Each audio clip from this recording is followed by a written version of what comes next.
Episode 2 of the week in wrestling. I think we decided on a name. Yeah, thanks to following the Mainly Wrestling channel. I'm Jack Milne, joined by John Jacobs. Delve into the world of professional wrestling. We don't use the term sports entertainment here. Sorry, Vince. John, a very quiet week. It's almost like the calm after the storm of SummerSlam and CM Punk's return. It was a bit of a flat week. Monday Night Raw was its usual affair. I skipped through it, watching it in the week, and then Dynamite was likewise very skippable. But yeah, very quiet week compared to the fireworks from the week prior.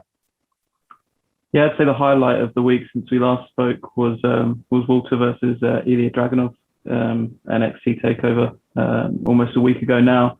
But I thought that match was perfection. It's not very often that I'll say match of the week was from the WWE banner, but fair play to them. You know, credit where credit's due. The story of the sleeper, which is how Walter won last time, and Dragunov had it scouted, just withstood a ridiculous amount of punishment. I mean, his chest was absolutely caved in. And just a brilliant ending. It didn't diminish Walter, which isn't something that you see very often in WWE. You have so many times, like we said with Bianca last week, if they're letting someone lose a title, it's just like they're completely jobbing them out. Whereas Walter, I don't think lost anything in defeat apart from losing his title, and it was an incredibly long reign. So a pretty big moment, even though it is just the NXT UK title, which obviously they've not really done too much with. But yeah, fair play to them. Brilliant match. Good card overall, I thought, NXT Takeover. And just in terms of Walter, do you think that getting the NXT UK title belt of Walker, does that signal him perhaps going elsewhere, whether it be to NXT? The new logo shows that they are going in a completely different direction. Sorry, Trips. Your baby's now completely gone away from you now. Or would he? I mean, he looks like, you look at him from a physical standpoint, he surely would be Vince McMahon's cup of tea and then some. You know, if you go back to the 80s, which seems to be a weird pattern of everything going back to characters and stuff like that, but he is the quintessential foreign heel to take on your strong babyface. Yeah, I mean, I'd love to see it if they book him correctly, which you can never trust that WWE necessarily will, but apparently it's something that he's not interested in. I'm sure if the paycheck's big enough, then he'll make the move, but yeah, it seems like he's happy where he is. Doesn't want to come over to America, so I say come over to America. I'm not in America. Go over to America. But yeah, apparently it's not his cup of tea. So, and yeah, it's interesting. I mean, I can just imagine Vince McMahon finding out that he's a vegetarian, just completely having a kind of what? I'm sorry, pal. You don't get that size with just eating salads. No. Yeah, interesting to see what happens with Walter. Just on that NXT, JJ. What do you make of the changes? Because I don't know whether you saw Nick Khan did a really good interview with Ariel Helwani in the build-up to SummerSlam last week. He says that they new direction, no more of this indie, these vanilla midgets, no interested anymore. We're going to get football players and basketball players and athletes, train them up into how we consider sports entertainment to be. It seems to be a complete 180 shift from you go about 5 years into getting Kevin Steen, Generico, Joe, Balor, Roderick Strong. It's a complete 180 now. It seems to me that AEW came along and picked up people from the indies and did a better job with them than what NXT have done. And, they went head-to-head with Rampage. Couldn't beat them. Not Rampage, sorry, Dynamite. Couldn't beat them. So they've got to go a different way, haven't they? If you're in the indies now and you've got NXT come calling or you've got AEW come calling, I think most people will probably end up moving towards AEW. So yeah, maybe they do have to mix something up, but it always seems that there's a new gimmick with WWE. They're always looking to shake things up, whether it's a draft which we've got coming up soon, or whether they're throwing in Underground, or whether they're bringing back Goldberg. There's always some kind of, they can't just go, why don't we just book sensible stories and build to matches? There's always got to be some kind of gimmick. So this is their latest one. Will it work? It's really bad. You consider 18 months ago, just before when it was Danielson versus Adam Cole on SmackDown. Remember that? The show where everyone was held hostage in Saudi Arabia. So they did the NXT takeover of SmackDown, and then I'm pretty sure NXT won the big Survivor Series challenge. They won most of the matches then. I think Keith Lee won a big match. You look at how they tried to position that as very much the third brand, and you wonder if Vince has taken getting beat by AEW so personally. Right, no more of that. We tried your way. Sorry, Hunter. We tried your way. doesn't work. Let's go back to what I know, which is get these big beefy boys slapping me around and get these weird characters. And you look at someone like a Nikki ASH, or I mean, please elaborate. What do you make of Karrion Kross's new gimmick? The gimp mask. It's an interesting way to go for a PG show. This doesn't make sense to me. What I don't understand is it's just reactive booking from WWE towards AEW a lot of the time. We saw they brought back Brock and they brought back Becky, and I just don't understand why they don't just take a step back and go, right, why don't we just stop doing all this crazy shit and just, you know, is that the actual definition of it? Just crazy shit. Well, in Vince's mind, it's good shit, isn't it? But I think the ratings tell us otherwise. I mean, you say that, but SmackDown topped 3 million for the first time in the best part of, I think, 18 months. So whether that was helped by, the returns from last weekend, and Becky's now presumably going to be positioned as the face of the women's brand, which shows you what he thinks of Bianca Belair's almost experiment, if you like. But yeah, it's very strange. Like I said, it seems like such a different change in philosophy. If you look at Karrion Kross, you look at like Nikki ASH, you look at the new gimmicks that are being slowly bed into NXT, and then you look at like the Riddle, Randy Orton storyline. It looks very much like 1989 revisited, and you wonder if, we are both admitted Sidgwick mega fans. He's adamant that there is some trauma on that man's brain, and you wonder if he's just like got lapsed in like a time spiral. Because if you compare the products of AEW to NXT or WWE, one of them is very much based in 2021 and, modern hybrid booking, and the other one is just like completely lost in the shuffle, it seems. It's just hot shots, it's just moments, it's just frustrating, and you can never trust them to tell a story well or to build someone well. You've got someone like Karrion Kross, unbeaten, brilliant entrance. It's so easy to just do something simple with him. Just not. I just don't understand what they're thinking. And you say, well, give it time. You never know where it's going to go. But we've seen time and time again. We've given them time, and with others, and it's just not worked. Whereas you come to AEW and you can kind of trust that. Trust the process. The right way. Yeah, trust the process. I've seen Pete Rosenberg saying on his Cheap Heat podcast that CM Punk should have come in and should have gone straight up against Kenny Omega. It's just like, that's just not how AEW do things. I think that is how your brain works when you've watched WWE for the last 20 years. Bring a big name straight to the top of the card. But that's just not how they do it. We've seen how it's worked with Miro. Miro came in as the best man. It was a silly gimmick. But they've given him time. They've built him up. He's picked up some wins, because wins and losses matter in AEW. Yep. And now he's one of the best things on the show every single week. Give it time, trust the process. They're going to do the right things with CM Punk, even if it has been a bit of a fall off this week from what it was last week. And because it's such a different audience, there's such a different fan base, you would have feared that there would have been, like when Christian Cage was almost positioned, he came in, do the work, hardest working guy in the room. And then he went straight to Kenny Omega, I think, on his second Dynamite. It was in the ring with an angle, held the belt up. There's immediate pushback from fans because it's almost like you've not necessarily earned your stripes yet. And, that was, 6 months ago was it the Revolution pay-per-view? I think he came in after, the big world champion. And, that was a very, very poorly marketed another AEW entrance that's gone pear-shaped. But he's had to spend 6 months kind of grafting away in the background to get to that position. If CM Punk had been flown and parachuted in straight to the main event scene, I think that a lot of fans would have went, hang on a minute, what about you're really taking advantage of your position here and your politics, and there would have been a bit of a pushback. So like I said, I don't know. But I mean, Booker T came out and said that CM Punk promo was awful, and he's just basically gone after WWE and he's crapped on it. Well, he's the only person I think I've seen who's criticised that promo. And do you think that's because he's on the payroll, or I couldn't find any fault with the promo myself? I don't know about yourself. I don't know if you watched it back since we spoke this time last week.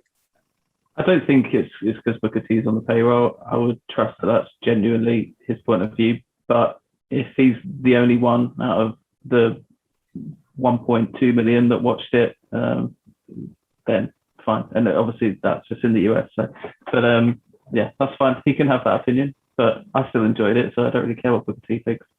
And I don't tend to tune into too many WWE pre-shows to find out what he thinks either, so I'm not going to take too much stock in that. But yeah, that's the thing. Yeah, just so that's I was going to touch on Christian as well. You said, he's worked 6 months. Even when he came out and he was saying that, it was announced that he was going to be the challenger for Kenny Omega's title, he even got booed. It's taken him some time to turn that around. And give them credit, they have turned it around. And it's a match that I think a lot of people, even if they were initially a bit skeptical of, probably because they wanted Hangman Page, people are excited about now. It's been a brilliant build between the pair of them. Don Callis has been fantastic. Don Callis is the best. Last and week, they turned it from that some of the people booed when they first heard it. Some people are genuinely looking forward to. I think when it first came out, everyone was like, "Well, this must just be a swerve in the road. How are we getting from this to actually it being Hangman Page?" But it was legit. They built it, and it's a match I'm looking forward to. Yeah, very much so. Interesting. You're in love with Don Callis over the last few weeks, aren't you? He's an absolute. I mean, he's very much old-fashioned. He's a promoter in Winnipeg in the 90s. I remember him as the Jackal when I was at my height of my fandom in 97, 98. And just the way he's been able to turn around. I think he went off and became like a foreign diplomat for Canada. He was like like a trade ambassador, and he was asked to come back into New Japan for the Kenny and Jericho match 4 years ago, and do commentary, and he hadn't done it for about 10, 12 years. And he's kind of hung around the business thereafter, and it just shows the man's instincts. Yeah, just the things like, I'm so angry, hold my scarf. It's just so stupid. Put on the Ric Flair moves. But it's so funny. We'll see what happens with Ric Flair soon. If you listen to Charlotte's promo on Raw on Monday, I don't need my family anymore. That kind of hints that he's done, and it'd be interesting to see if he makes an appearance this weekend. We'll have a long format preview on Friday with a special guest. I don't really like AEW and overhype special guest when it's really not going to something we're going to over deliver on. But yeah, we'll have JJ. No future Hall of Famers on this podcast. No future Hall of Famers, on Friday. But it's been a very interesting week. NWA had their all-female pay-per-view yesterday called Empower. Great job by Mickey James done. And it's great to see, a bit like the territory system in the 80s, all companies represented and kind of coexisting. There's I think six, 7 girls from AEW, 4 or 5 from Ring of Honor. TNA was there. Deonna Purrazzo successfully defended the Impact title, the women's title, as did Camille beating Layla Hirsch. So it's just really interesting times for the industry right now. Jay, just having looked through the history books, you and I being British wrestling fans, a lot of hype on this day back in 1992, 29 years ago. God, I don't know how old you were. I was 3 or 4 years old myself. Just looking back, I think I was saying off air, I'd always consider, they call Shawn Michaels Mr. WrestleMania. Bret Hart in my head is always Mr. SummerSlam. And this day in 94, he wrestled alone in a cage. I think got given 5 stars by Dave Meltzer. He wrestled Davey Boy Smith at Wembley Stadium, carrying Davey Boy. If you read all the reports, he'd been doing smack for the best part of 2 weeks.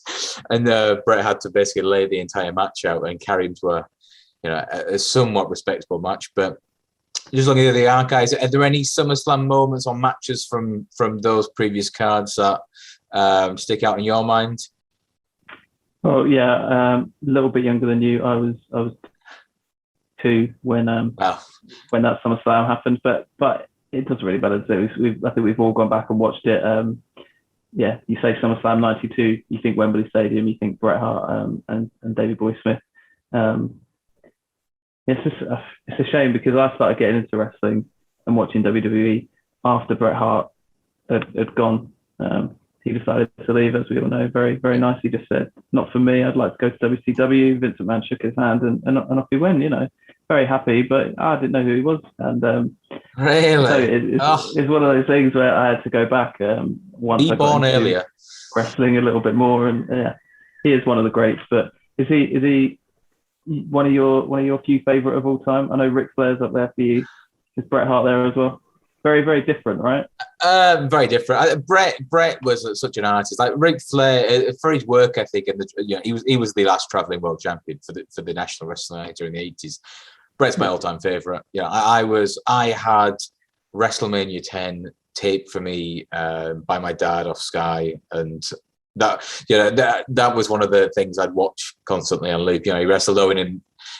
People forget he wrestled Owen in the first match of the night, loses to him. He puts his baby brother over, then goes and beat Yokozuna for the world title. But if you look at SummerSlam, easy for me to say, through the 80s, I think 88 he wrestled. I think it was the Heart Foundation v Demolition. 89 it was the Heart Foundation v the Brainbusters. 91 it was Mr. Perfect. If you can go and watch that match, it was 30 years yet. I think yesterday. One of the best SummerSlam matches of all time. 92, you have Davey Boy. 93, I think 95, it might have been Hakushi. But 94, Owen. 96, he was off. But 97, he wrestles Undertaker with the famous Shawn Michaels chair shot. If you look through, he's just got so many classics. And as a technician, I think Brett's not really been surpassed thereafter. Again, I'm a Bryan Danielson fan, and we've not even mentioned we'll not even mention that. We'll skip to Dynamite this week because I want to talk about that. Because what did you make of Punk's teaser? Because it was kind of like a bit of a mic drop in a 8 years, 9 years down the line. His teaser for CM Punk or the CM Punk's teaser for Daniel Bryan. That's not my shtick, and you're just gonna have to be a little bit more patient for that. Yeah, I mean, I think we all knew it was coming for a little while, didn't we? Daniel Bryan. So it's nice. That they're sort of, the CM Punk excitement is finished. He's there, not finished. We're very excited to see it there, but the anticipation has gone, and now CM Punk has just dropped us something else to get excited for. I know that you're a massive Bryan Danielson fan. I think you said to me that was the bigger moment for you when he arrived at AEW. You said that to me about 6 weeks back, but. Is that still the case? Are you looking forward to him coming back? And how would you like to see him arrive? The problem is now, Punk's debut was that good. How do you top that? It's as raw emotion. I suppose. Just looking through the schedule, I think they're at Arthur Ashe in, I want to say 3 weeks, 4 weeks. Is it the 17th? Maybe the 15th? Right. I think they're in New Jersey the week before. 16,000 people there. If you are wanting to plug your biggest show of all time, 20,000 at tennis stadium, surely you bring Danielson in the week before and then have him square off with CM Punk, or they acknowledge each other and say, CM Punk and Bryan Danielson in a ring together next week, open the show. Surely that's going to pop your biggest number of all time then. It's just, the problem is the Punk debut was too good. It was just too good. You can't top that. And now you've got CM Punk and you possibly Adam Cole, possibly Bray Wyatt. What do you make of the possibilities of Cole or Wyatt coming in? Well, Adam Cole seems likely. His missus are there. He's got a lot of friends there. Seems like he's done with WWE or NXT. And there was didn't spot it myself, but CM Punk had AC on his sneakers, didn't he? So everyone's assuming. And he also had Fiend Club on his T-shirt, I think, for the Rampage tapings as well. So people are obviously this could just be Punk screwing with people just for him to get his own kicks, which I wouldn't rule out at all. I'd love to see Adam Cole there. I think he'd be fantastic. It's a shame that maybe not a shame. I was going to say it's a shame we never got to see what he could have done on the main roster, but maybe it's not. Maybe they'll do more with him in AEW. In terms of Bray Wyatt, I don't know how well he fits there. It depends what his gimmick's going to be. The sort of supernatural stuff. It's never really taken off in AEW, has it? They did a little bit with Matt Hardy, but and I don't know what you thought. I hated that. Hated the Matt Hardy stuff. Tony Khan said that he did as well, and they stopped it pretty quickly. So fine. I mean, if they bring in Bray Wyatt, it just depends how they do it, I guess, and what his character will be, what it's allowed to be. So yeah, Daniel Bryan very excited about. Adam Cole very excited about. Bray Wyatt, he's a fantastic wrestler. He's got a brilliant mind for the business, but just not sure how he fits into the AEW sort of way of working, And just before we close, JJ, it's the go home show to Dynamite on Wednesday. Is there anything you're expecting or anything you think they may have up their sleeve as one big last push to drive people to buy the pay-per-view? I would quite like to see Punk and Darby Allin a little bit closer, rather than you've got Punk in the ring, Darby up in the rafters. Be nice to see him in the ring. Be nice to see a little face-off, because it's all felt a little bit, too nice. Huge names. Two huge names. Let's just put them on a banner, and there you go. People are going to buy it. Be nice to have a little bit of a storyline behind it. That's not just I like you and I want to put over the young guys. Be nice to have a little bit more to it. But that's exciting. Christian v Kenny, I think especially that I want to see there. Match that I probably should be excited about, I'm not that buzzing for, is Britt Baker. I think that the booking's just been a bit weird with her the whole way through. She's a heel, but she gets the face reactions. I don't really know what they're doing with her. And they've sort of been dragging it out for a little while.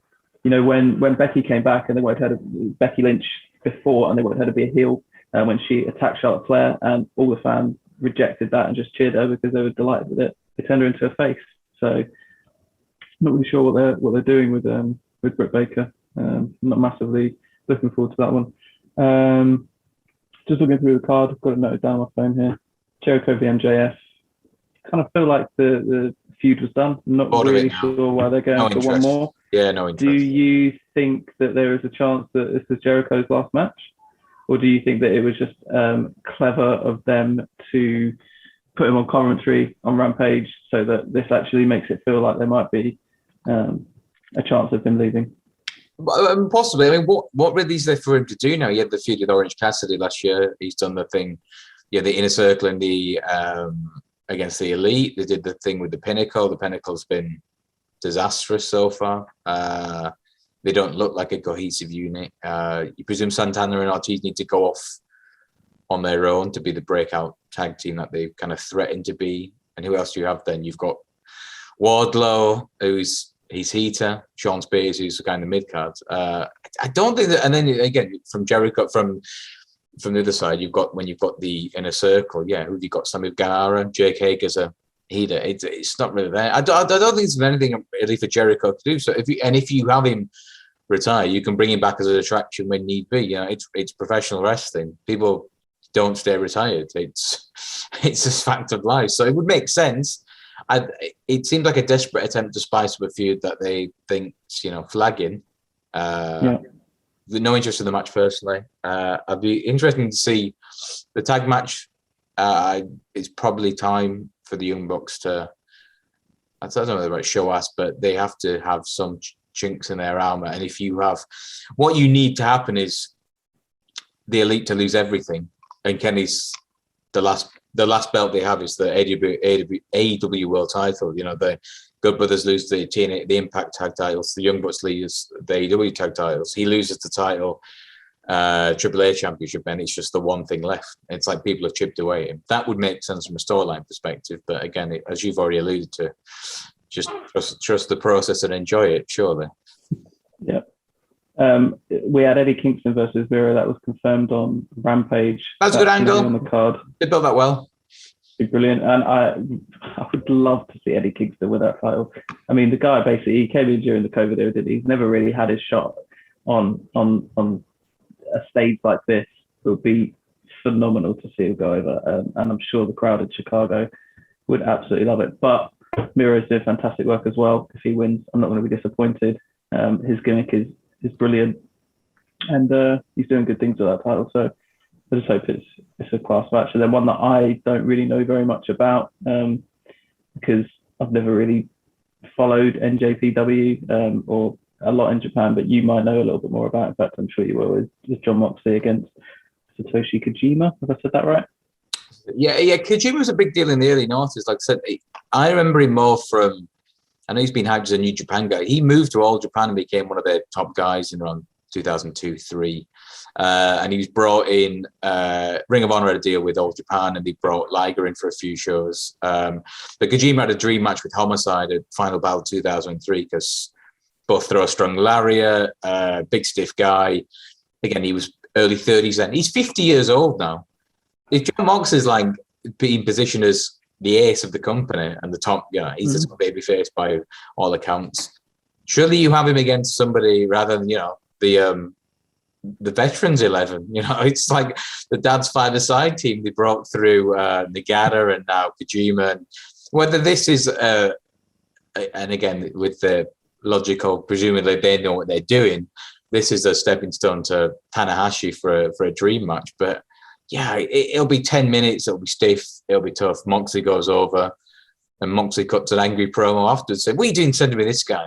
Insulting, bring me someone decent." And you presume they then lead to somewhere else. But yeah, it's not one of those matches that sells the pay-per-view. But I suppose it's a different mechanism now where you're buying it for the total package as opposed to, The Rock versus Stone Cold as a headline marquee act. So yeah, interesting. But yeah, they've got a lot of things. They've got a lot of matches and a lot of angles to really. I don't think I've really clicked yet. So it's a big Dynamite for them on Wednesday, and we will presumably speak more about that on Friday, JJ. So fingers crossed. We will watch Dynamite with bated breath on Wednesday. We'll probably watch Bro on double speed on Monday, and we'll reconvene on Friday for a full preview of All Out in Chicago at the weekend. Yeah, it's going to be one hell of a card. We talked through a few of the matches there, and that's not even all of them. So yeah, we'll save the rest for Friday, and looking forward to a long show on Sunday. But yeah, we'll catch you then. It's going to be a late one. Late one at the weekend, indeed, JJ. Fingers crossed. Speak to you this time next week, John.